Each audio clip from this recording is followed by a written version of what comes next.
Okay, here's the opening portal when I first log on to my.alldata.com, and here is the Shop Manager Enhancement module. I'm going to click on Shop Manager.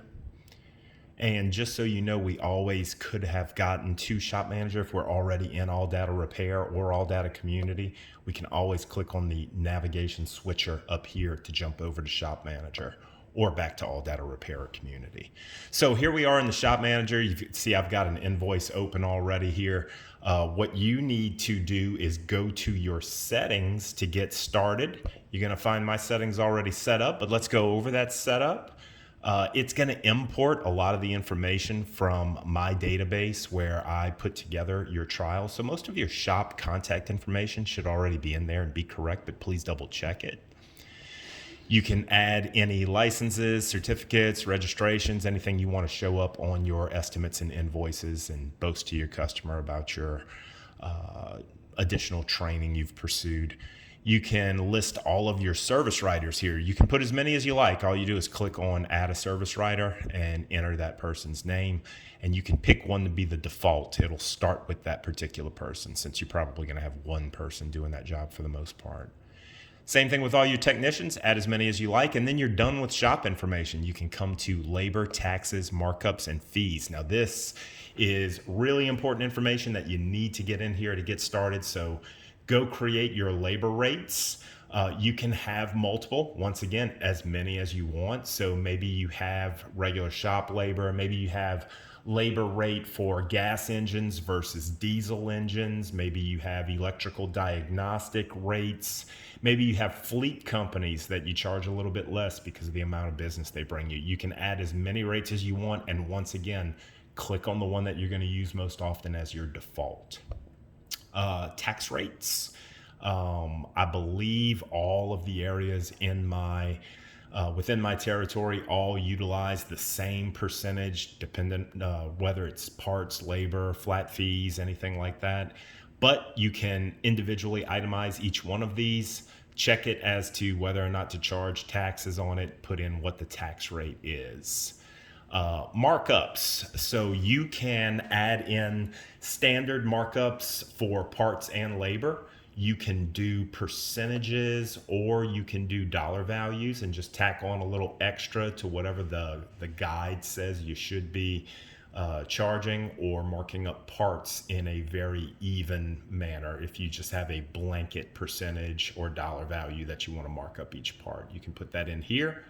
And then lastly, fees. I tell all my customers all the time, shop supply fees can pay for your entire ALLDATA bill. You can come here and tell it if you want to charge a flat fee, say $5 a ticket for shop supplies, or if you want to do a percentage of the parts, labor, or the total ticket.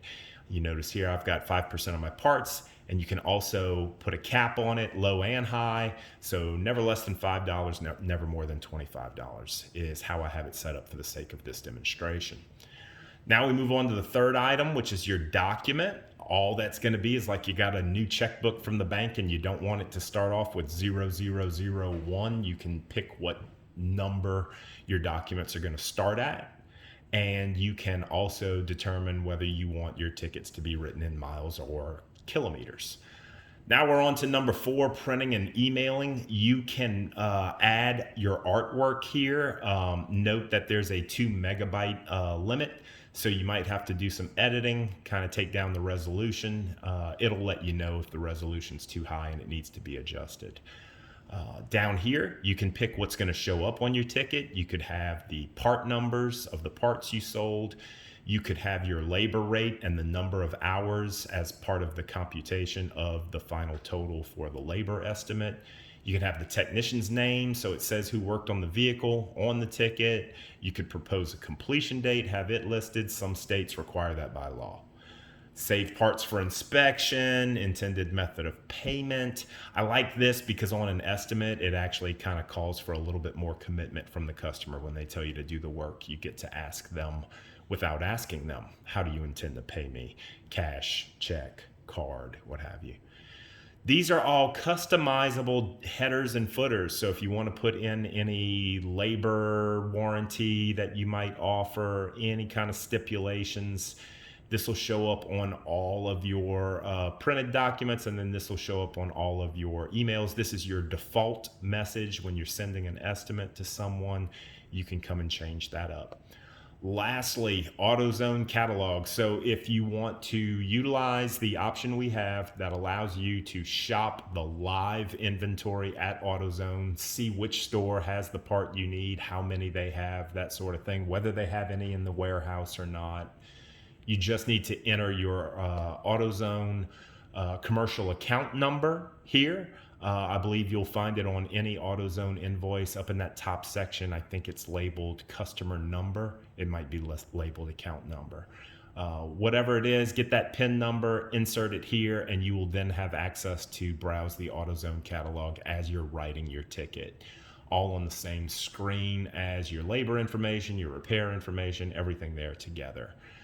So that's how you go about doing your settings. Once you're done with your settings, it's just super easy to use. I think you're going to roll very easily. Call me, Reed Brignac, at 225-772-3416 if you need any help. Thank you. Bye-bye.